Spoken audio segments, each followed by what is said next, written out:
जाप्य मंत्र देखें। कौन सा लिखा है? अग्नि ओम ह्रीं श्रीं क्लीं, ये लिखा है। ओम ह्रीं श्रीं क्लीं ह्रौं ह्रीं अग्नि उपशमनं शान्तिं कुरु कुरु स्वाहा। यह विधि यंत्र पूर्व दिशा में यंत्र स्थापित करके पूजन, अभिषेक, आरती, मंगल कलश, दीपक जलाना।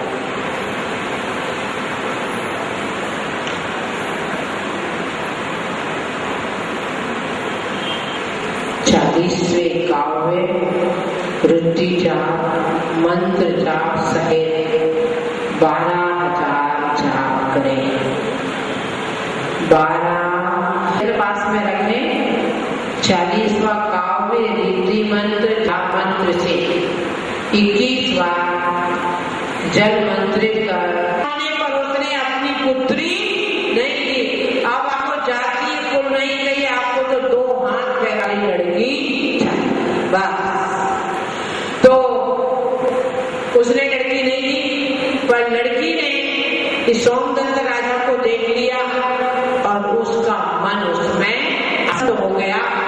जब उसने सुना कि ये मेरे को इसके साथ नहीं दिया जा रहा तो मूर्छित हो गई। उपचार कराने पर भी ठीक नहीं हुई। जैसे जैसे उपचार कराते वैसे वैसे उसकी मूर्छा बढ़ती, आपकी भाषा में मूर्छा बढ़ती जा रही। राजा ने घोषणा कर दी, जो इसकी मूर्छा ठीक करेगा आधा राज अपनी कन्या। सोमदत्त ने पुनः वही काव्य पढ़ा और वही पढ़ते से ही पुत्री की मूर्छा दूर हो गई। फिर राजा ने देखा कि ये पुनः वही आया है, तो दूत को भेजकर कुल शुद्धि जाति शुद्धि बता लगा है। आधा राज और पुत्री दोनों किसको दे दी? सोमदत्त को। इस प्रकार वह हाथी को भी बस में कर लिया। अब देखिए आज की बात, जहां आज की बात में क्या है कि सिंह ने क्या किया? शेर के ऊपर आक्रमण कर दिया। उससे संबंधित कथा, श्रीपुर नगर में एक श्रेष्ठी रत्नों का व्यापार करते और उनका नाम देवराज था। और एक बार वीरचंद्र मुनि महाराज के समीप जाकर उन्होंने भक्तांबर का 39वें काव्य का अध्ययन किया। और देवराज का जो पुत्र था बड़ा आज्ञाकारी था, उसका नाम था अमृतचंद्र। देवराज ने व्यापार हेतु, पहले लोग व्यापार करने कहाँ जाते थे? विदेश। अभी भी विदेश जाते हैं। पहले विदेश जाते थे जलमार्ग से, अब जाते हैं वायु मार्ग से। पर पहले जब जाते थे तो अपने धर्म को नाश नहीं करते थे। अब जाते हैं धन कमाने, वही रहते हैं। रहने के साथ पहले माँ बाप को भूलते हैं, फिर धर्म को भूलते हैं, थोड़े दिन में अपने देश को भी भूल जाते हैं। परंतु पहले लोग ऐसा नहीं करते थे। 12-12 वर्ष में आ जाते थे। रैन मंजूषा ने कितने साल प्रतीक्षा की थी? 12 साल। तो उसने बेटे ने कहा कि पिताजी आप रुक जाओ, पर पुत्र ने पिताजी माने नहीं और उसको घर पे छोड़ के चले गए और स्वयं व्यापार के लिए चले गए। रास्ते में भटक गए।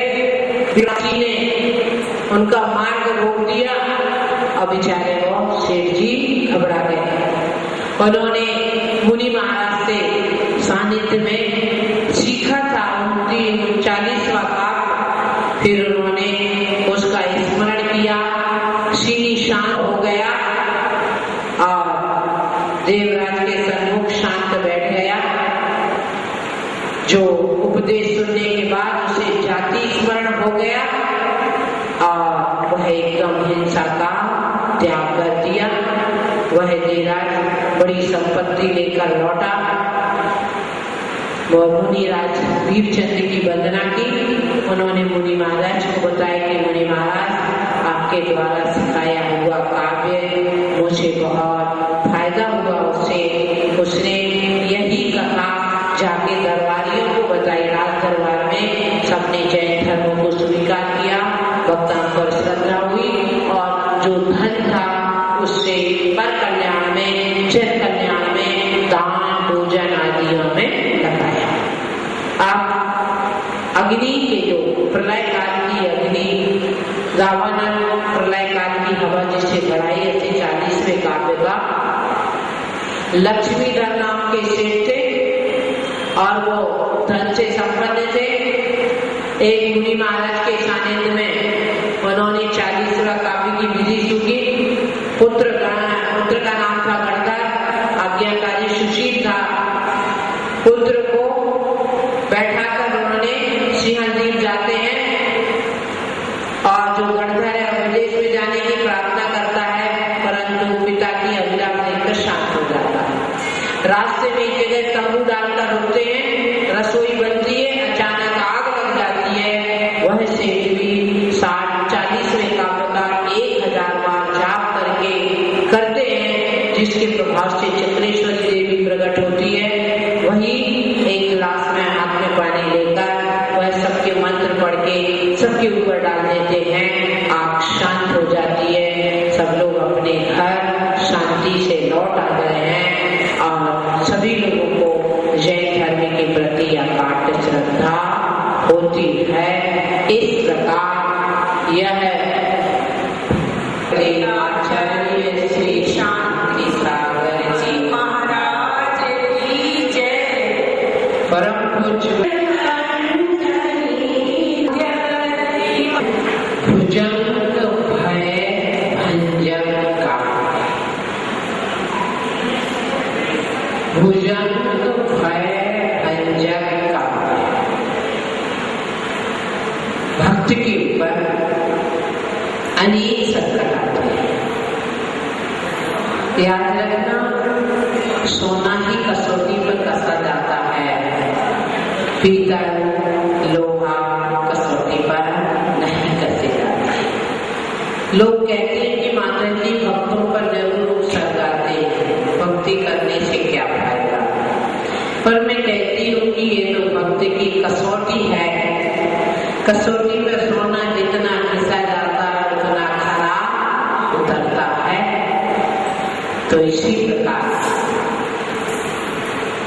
भक्त के ऊपर जब प्रतिकूलता आती है, कोई परेशानियां आती हैं, तो भक्त भगवान को वैसे ही पाता है जैसे बालक अपनी माँ को, और माँ आवाज सुने और आए ना, ऐसा हो नहीं सकता। भगवान की भक्ति करें और संकट का निवारण ना हो, ऐसा हो नहीं सकता। तो लिखिए शब्दार्थ। यश जिस पुंसः पुरुष के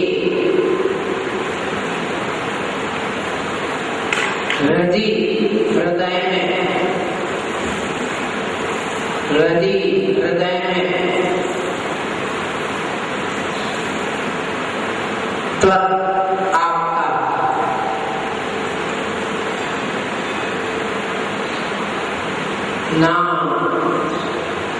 नाम उच्चारण रूपी, नाम स्मरण रूपी, स्मरण लिखिए, नाम स्मरण रूपी,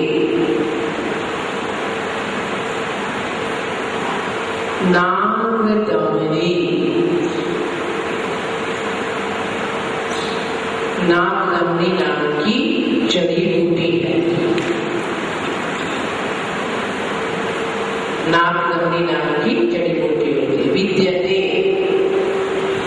विद्यते विद्यमान है,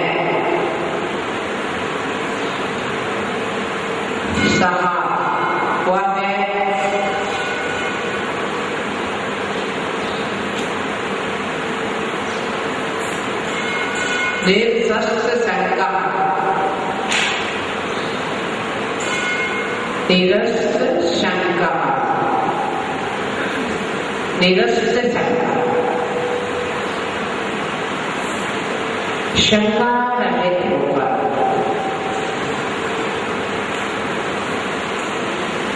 रक्ति क्षणम, रक्ति क्षणम लाल नेत्रों वाले, लाल नेत्रों वाले समर कोकिला, समर कोकिल,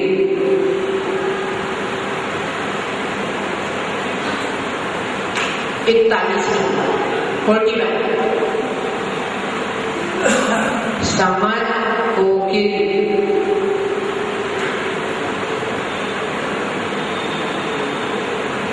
मदयुक्त कोयल, मदयुक्त कोयल कंठ नीलम, कंठ नीलम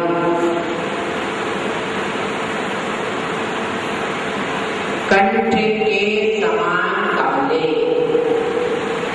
कंठ के समान काले क्रोधोद्धतम, क्रोधोद्धतम क्रोध से फुंकारते हुए,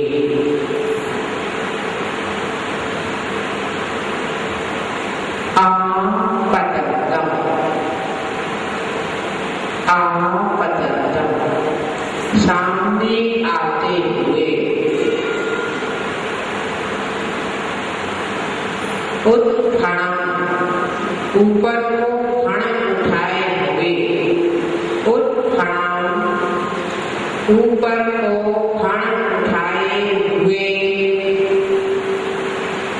फणिनम, फणिनम सांप को,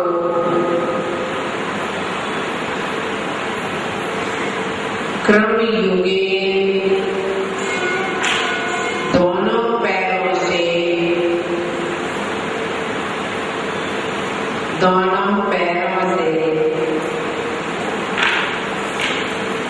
आक्रामती,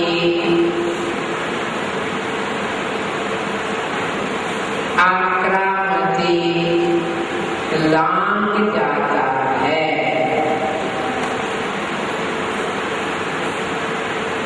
आक्रामती लांग जाता है।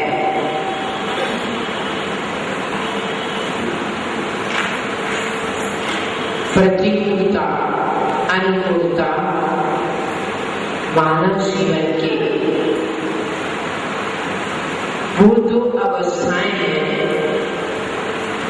जिससे तीर्थंकर जैसी महान आत्माओं को भी गुजरना पड़ा, उन परिस्थितियों का सामना करना पड़ा। मेरे को भगवान नेमिनाथ के जीवन की एक घटना बड़ी अच्छी है। संसार में जब अपना मन घबराने लगे, हम प्रतिकूल परिस्थितियों को देखकर किसी दूसरे को कोसने लगते हैं और जीवन में स्फूर्ति साहस की जरूरत होती है, तब नेमिनाथ भगवान के जीवन चरित्र को याद करो। भगवान का गर्भ कल्याण अलग है ना, और जन्म कल्याण अलग।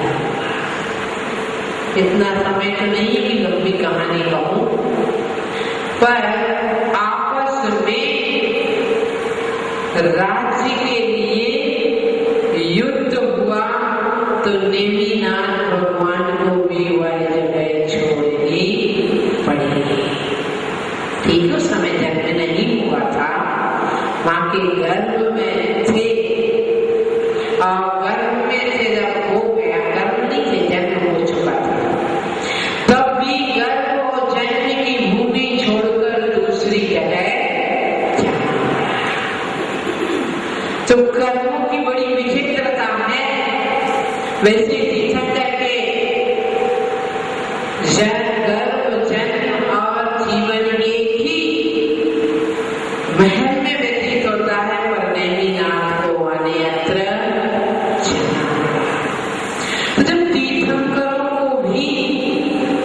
पूर्वकृत कर्मों का फल भोगना पड़ा तो हम किस खेत की मूली है, हमें तो भोगना पड़ेगा ही।